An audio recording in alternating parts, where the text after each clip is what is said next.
Hi, I'm Melissa at last, and welcome to my channel. Welcome to my garden, Rose Ether Cherubim.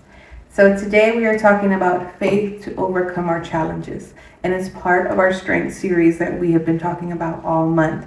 And perseverance is required in our spiritual walk, and we have to stay the course. We have to keep going. That faith, that trust in God, it's going to knock out challenges left and right as we face them if we continue to put into faith. And as you know, in all of these videos, every so often we circle back to faith because it is that important that we refocus on our faith. We do that self-inventory and we make sure that we're trusting God in all aspects and all areas of our life. So our corresponding verse today is going to be in Galatians. We are in Galatians chapter 6, verse 9. And I haven't said this in a while, but I have the Shakespeare Bible. I have the KJV version. So if you have your version that suits you better, bring it out now. Okay, so chapter 6, verse 9, it says, "And let us not be weary in well-doing, for in due season we shall reap if we faint not." And we're going to go 10 as well. 10. And we therefore, and give me a minute, okay. 10. As we have therefore opportunity, let us do good unto all men, especially unto them who are of the household of faith. So we're doing right by everybody, but we need to do our big one. We need to do even more for the people who love God the way that we do, who are in our same household, who have that faith that matches ours. And I really like that about Galatians. And we have to do the right thing every time. Every time. There's not going to be an exception. And anytime you feel that exception to not do the right thing, to not do for somebody, outside of God, halting you or giving you that sign not to, then it most likely is a test. And it's going to be a test of we have to help everybody. Doesn't matter what they look like, where they come from, what language they speak, the foreigner or the people who are our own blood that we probably can't stand. We're called to help, and we're called to do the right thing in every situation. It only brings light and love back to God. And especially if we boast in God's name, if we carry, God as our banner, we can't be seen doing the wrong thing. We can't be seen getting tired of doing the wrong thing. We need to have that patience as we hold up that banner to say that we are God's. So we are here to do the right thing, to do it lovingly, and to do it in the name of the Lord. So again, here it says, "And let us not be weary in well-doing, for in due season we shall reap if we faint not." So I was a lot focused on the beginning, but there will be a season where we will receive. There will be a season where everything we put out comes back to us, and we want it to be good. And that's why we always want to put out good, but not solely for the fact that we're going to get what we receive, good or bad, but the fact that we represent God. And we should not be getting tired of doing the right thing. Will we sometimes not want to? Yes. Will we be annoyed in helping somebody? Yes. But it's important to move past that emotion and come back to that place, of patience, of loving, and to understand that we could possibly be annoying to God. We could possibly be, a little like over dramatic and asking for too much. But how does God treat us when we're like that? He still treats us as his children. And anybody that we come across is somebody's child. Everybody that we come across is God's child, right? Whether they want to admit it or not, whether they're angry at him, whether they're serving other things, that is not our place to judge, but we still have to do right by them. And then we have to do an even greater loving and giving to those who are, on the right path with God, to those who are brought, onto our path to show and be a reflection of our faith and our love back to us. It's like, okay, we got to make sure that we're always, showering and giving and doing the right thing, pouring into them righteously, and making sure that even though they know they're loved by God, that God is shining that light on them, and that you can see it, and that you're being called to love them greater because you see the way that God loves them, and they reflect that light and love back to you, true mirrors to each other. We're in the same household of faith. So are there areas where I feel tired of doing good? No, I don't get tired of doing good. I have a really big guilt and shame complex. Like if I take like my bad day out on somebody, or if like I'm rude, or even if I don't mean to be rude, but I am, or they take it that way, I feel very bad.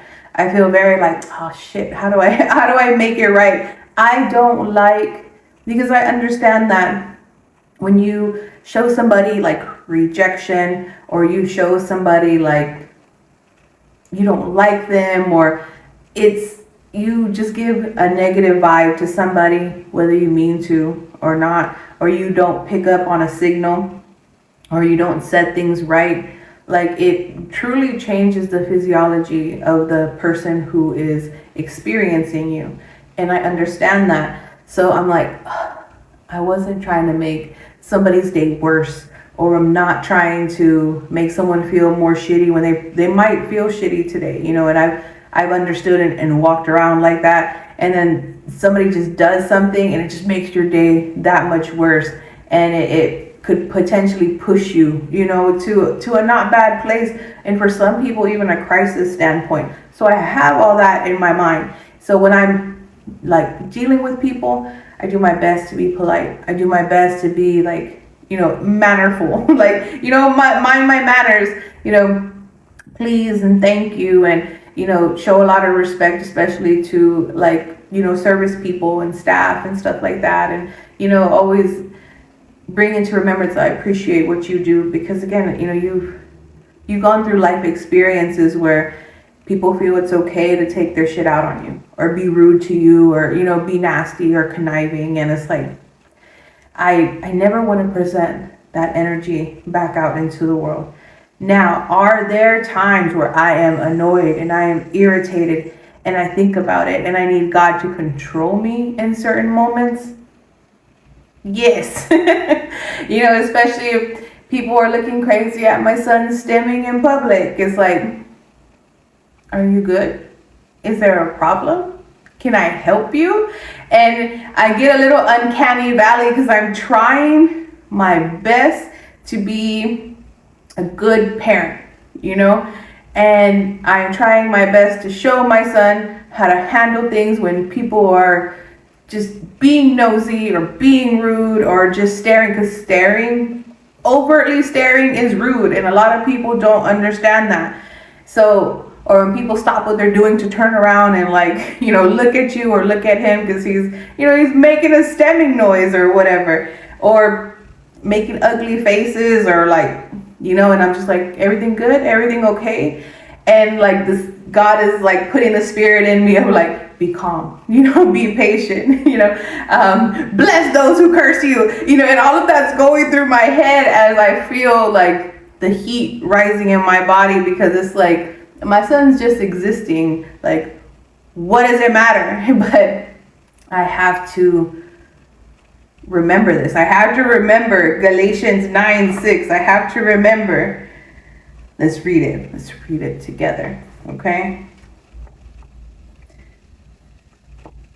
Oh man. I lost it. 1 second. Okay. And let us not be weary in well doing, for in due season we shall reap if we faint not. Right? So it's like, okay, it's gonna be okay. My son is protected. I'm protected. We're okay. People will stare. It's whatever. And usually, when I make eye contact with the person, because I already can see based on their movements, like they're gonna look at me or they're gonna want to stare or whatever, and I'm there making eye contact. Usually they, steer away. And there was one time where a woman was in Walmart and she like stopped what she's doing and she makes an ugly face and she turns around and she's like staring at me, staring at my son, and I'm like, "Are you okay? Can I help you?" And then she just like, and then like takes her cart and walks away. So I'm still trying to be polite. I'm still trying to be good, but it is something that brings up like, like, what the fuck are you looking at? But I can't do that. I not only have to be a good role model, for my kid, I have to be a proper representation of my God. And people are going to be nosy and people are going to stare. And there was one time where it really, I was a little tired of being good. I'm not going to lie. Me and my son are going through a crosswalk, and the crosswalk there's a parking lot to, a convenience store like right there. And as me and my son are walking, and we're walking a decent speed, we're not going slow. There's a van that comes and is this close to the white line of the crosswalk and begins beeping at us. And I was like, oh God, this is a test. I can feel it, because God was even telling me, don't even look at the car, just keep walking, get from one end to the other and be safe. And they're just beeping and beeping. And as we get through, they speed by, so you can hear the van go past us. It didn't even wait till we were done in the crosswalk. And I'm doing my breathing, and I'm like, don't even look at the van, because at the same time we were going towards the convenience store, because I'm showing my son how to purchase things and how to pay for them and say thank you, and just do all that stuff to that he needs to learn right now. And they park at the convenience store. And I'm just like, and God's like, don't even make eye contact. Don't even start nothing, because it's going to start something. And your mouth right now just needs to be, and I'm like, all right. And I walk in to the convenience store, and they go in, or they're already in there, and they're kind of in a rush or in a haste. And anytime that I am in a position where somebody's trying to rush me, or someone's trying to pass me, or someone's beeping at me or flicking me off while we're driving, I'm always like, okay, they're in a rush to get home because they have to take a shit. And that stops me from being mad, and it makes me kind of chuckle to myself, but it just stops my blood pressure from raising, and I said that same thing. I was like, maybe they gotta take a shit, whatever. And that person was asking for the key to the bathroom. So it kind of just made me laugh, and it made the whole situation just be funny. And I wasn't mad, and I could focus on the fact of what we were there for. And that was to teach, my little one how to get what he wants out of a store. So I was like, okay, I can kind of breathe it out. It's no big deal. And sometimes when we're in stores or we have to wait a long time, my little one, he kind of gets he don't want to wait, or he feels overwhelmed because there's people passing by. So he went and he sat next to this kind of vending machine thing, and he sat down and he was there, and one of the people who were working in the convenience store walked by and was like that. And then I felt it rising up in me again, and I said, okay, this is another test, let's just get the hell out of here. And I make eye contact with her, and she just and again, that eye contact, that are you okay type of thing, it tends to squash a lot of adults acting immature, right? And we walked out of there, acquired the things we needed to get, and we made it back to our destination safely. But it was a test, and I really wanted to cuss somebody out, and I wanted to make that eye contact and start something, but God calmed me down. And he made it funny, and he brought me back to remembrance and to the peace. He guarded my heart so that there was no need for an interaction, especially in front of my little one. I needed to always uphold myself as a mature adult in the situation. So in every opportunity, do good unto man. Okay? Even when it's hard. Even when you have every right to not. And as you move, you do make the world a better place. If every opportunity, every interaction you have, you're doing good.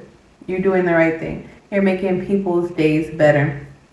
Even if it seems they don't appreciate it, even if it's just, bringing peace to a situation, it's still the right thing, and God appreciates it. So in every opportunity, do good unto man. Okay? Even when it's hard. Even when you have every right to not. And as you move, you do make the world a better place. If every opportunity, every interaction you have, you're doing good. You're doing the right thing. You're making people's days better. Even if it seems they don't appreciate it, even if it's just, bringing peace to a situation, it's still the right thing, and God appreciates it. So in the past, it used to be like a challenge for me to keep my cool or to not stay irritated after an interaction, specifically involving, the people that I love, and, being judged or being treated unfairly or poorly, and letting that carry on into my day, or kind of losing my cool in a situation, and, getting to a place where I'm cussing at people and stuff like that. But that was really a long time ago, and God has really worked on that with me, with like patience and my irritation. And then on top of that, working out and running and getting that physical energy out, that allows me to like truly understand and prioritize where my energy should go. It's like, I don't have the energy for that. Like, I don't care, or we are in and out of the situation safely, regardless of how we were looked at or how we were judged or what was said or not said. At the end of the day, what's important is, our safety and our peace. And I've really grown from that and put that in the forefront of my understanding. When I experience God's peace and I live in it, like, that's why I let anything bring me out of that. It's not important, and it's not bigger than the peace that God has given me, and living in that good energy, that good resonancy. And then we have Galatians here that tells us in every opportunity we need to do good unto all men. And it doesn't say only when they do good to you. It's like every opportunity, every interaction, we need to do good. We don't get room to pick and choose when and who and why. So I'm going to underline this one as well and keep it in remembrance, because it is a scripture that can apply today and teaches us how to conduct ourselves in the multitude of situations. It doesn't say don't stand up for ourselves, but in every opportunity, bring peace, do good, and then do even better for the people that bring that peace and God's love and light back to you. So it's faith and trusting God and remolding me, my mind, my mindset, and my temperament. Remolding it. I trust God completely in that area. He's truly put me in a healthier, better position by me giving him that faith and that trust to have me understand what's important and what is truly valuable. And that is, my peace, and to know that God protects me and we come out of all these situations safely. And so there's no need for me to add risk or fuel to the fire just because I feel a certain way in that moment. So no matter how strong the emotion is, God's peace is stronger. And the priorities that he makes me understand what are important, that's stronger. So we are going to keep the same gratitude from the previous videos. And I want to keep working on that way that our mind can pick up on all the good things, especially the small things, and we can begin to analyze, recognize them more quickly, and then begin to expect even more good. And that's going to heal, our nervous system and get us in a good place mentally, emotionally, and spiritually. Our prayers are going to be centered around thanking God for the strength to persevere, and then asking God for renewed faith to overcome obstacles. And then, which is, we're going to need it. We're going to need renewed faith. We're going to go through a multitude of situations, and in every opportunity, we're going to do good by people. We're going to do right by people. So our affirmation is, when I feel weak, I remember that strength is within me, and I rise above every challenge. I rise above every challenge, and I know you are going to as well. And you're going to understand that God's peace is most important, and that every opportunity, every interaction is a chance to do good. And I know you're going to do good. You're going to do great, friend. All right? I love you, and remember that God loves you even more. Talk more next time.